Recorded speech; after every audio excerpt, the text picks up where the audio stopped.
ब्रह्म मुहूर्त में उठने से क्या होता है और क्या ब्रह्म मुहूर्त में उठने से हर कार्य में हम सफल होते हैं और क्यों ब्रह्म मुहूर्त को इतना शुभ माना जाता है और क्या आप जानते हैं ब्रह्म मुहूर्त कब और कितने बजे शुरू होता है और क्यों ब्रह्म मुहूर्त में यह कार्य करने से इंसान का विनाश अपने आप निश्चित हो जाता है। ऐसा माना जाता है कि सूरज उगने से 48 मिनट पहले का समय ब्रह्म मुहूर्त होता है, जो हर दिन सूरज उगने के समय अनुसार बदलता रहता है। पुराणों के अनुसार ब्रह्मदेव ने प्रातः काल के इसी समय में ब्रह्मांड की संरचना की थी, इसलिए इसे ब्रह्मदेव का समय भी कहा जाता है। पुराणों के अनुसार ये समय पूरे दिन में सबसे सुबह होता है, जिसमें मनुष्यों द्वारा किया गया हर काम सफल होता है और मनुष्यों को ब्रह्म मुहूर्त में उठने के लिए कहा जाता है। इसलिए सनातन धर्म ग्रंथों में इसे सबसे शुभ माना गया है।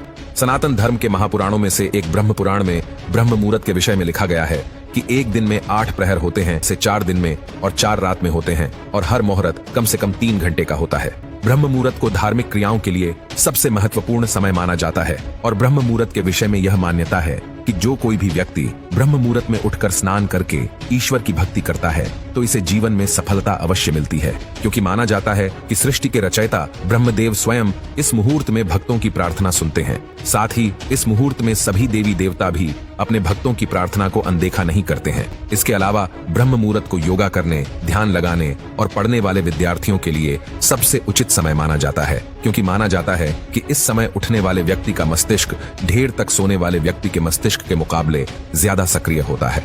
इसके अलावा ये भी माना जाता है कि जो व्यक्ति सूर्य उदय के बाद तक सोते रहते हैं उन्हें सूर्य देव श्राप देते हैं, वही जो व्यक्ति सूर्य उदय से पहले सूर्य देव का स्वागत करते हैं उन्हें सूर्य देव अपनी किरणों के माध्यम से आशीर्वाद देते हैं। मृत्यु लोक में होने वाली रात को कुल 4 भागों में बांटा गया है, जिसमें पहला है रुद्रकाल। ये शाम 6 बजे से 9 बजे के बीच होता है। इसमें मनुष्य को किसी भी स्थिति में सोने से मना किया जाता है। वही दूसरा है राक्षस काल, जो 9 बजे के बाद और 12 बजे से पहले का समय होता है। पुराणों के अनुसार इस समय में मनुष्य को किसी भी हाल में सो जाना चाहिए। इसके बाद आता है गंधर्व काल। ये रात्रि 12 बजे से शुरू होकर 3 बजे तक रहता है। ऐसा माना जाता है कि इस काल चक्र में मनुष्य को सबसे ज्यादा नींद आती है।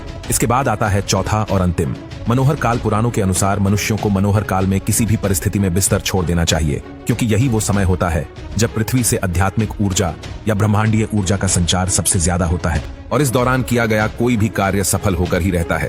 इसके अलावा ये भी माना जाता है कि ब्रह्म मुहूर्त के समय ध्वनि का संचार बहुत कम होता है, जिससे व्यक्ति को ध्यान लगाने, एकाग्रता प्राप्त करने और मन को केंद्रित करने में आसानी होती है। साथ ही ब्रह्म मुहूर्त में वातावरण सबसे शुद्ध होता है। वही आयुर्वेद में भी ब्रह्म मुहूर्त मनुष्य के दिन का सबसे महत्वपूर्ण समय माना गया है। इसीलिए कहा जाता है कि समय का उपयोग व्यक्ति को उन कार्यों को करने में लगाना चाहिए जो उसके भविष्य और जीवन के लिए सबसे ज्यादा महत्वपूर्ण हो। साथ ही व्यक्ति को इस समय ऐसे कार्यों को करने से बचना चाहिए जिसका उसके जीवन पर कोई खास महत्व न हो।